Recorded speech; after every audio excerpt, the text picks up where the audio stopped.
So when I say United Nations, what's the first thing that pops into your head? You probably think of that big building in New York City, right? But the UN is so much more than a building. It's really an idea, this huge experiment that was born from the absolute worst conflict in human history. So let's get into it. How did it start? What has it actually done? And is it still relevant today? You gotta listen to these words. This isn't just fancy legal text, it's a promise, a really serious one, written in 1945, right after World War II. It's basically saying, we can't let this happen again, ever. This single sentence, right at the beginning of the UN Charter, set the entire mission in motion. And you know, this wasn't their first rodeo. It was actually the world's second big shot at creating an organization for global peace. The first one, the League of Nations, had failed. I mean, it failed spectacularly, so the stakes for this new version couldn't have been any higher. Yeah, the League of Nations was a tough lesson. A huge reason it fell apart was that some of the world's biggest players, like the United States, never even joined. So the founders of the UN knew that for this second chance to have any hope of working, they needed all the major powers to be in, right from day one.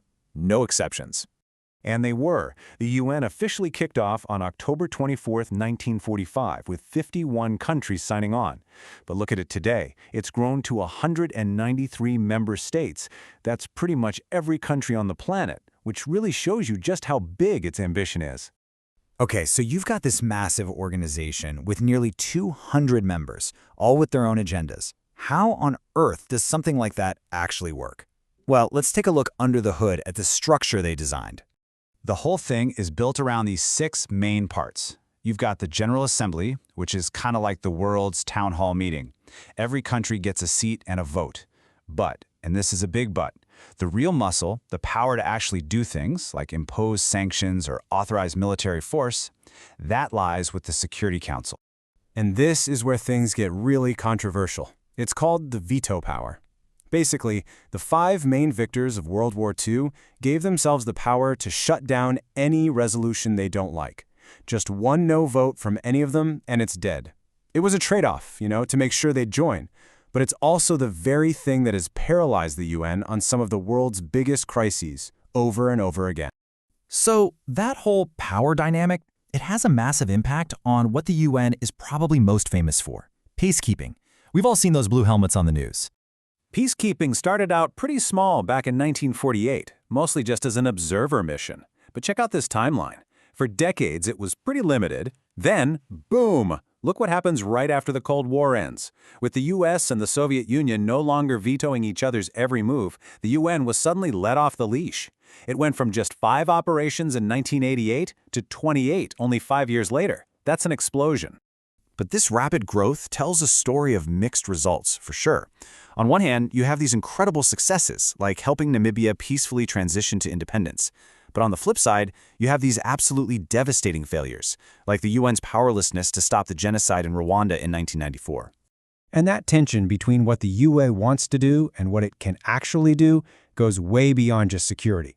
I mean, the UN has this huge, incredibly ambitious mandate to just make life better for everyone on the planet.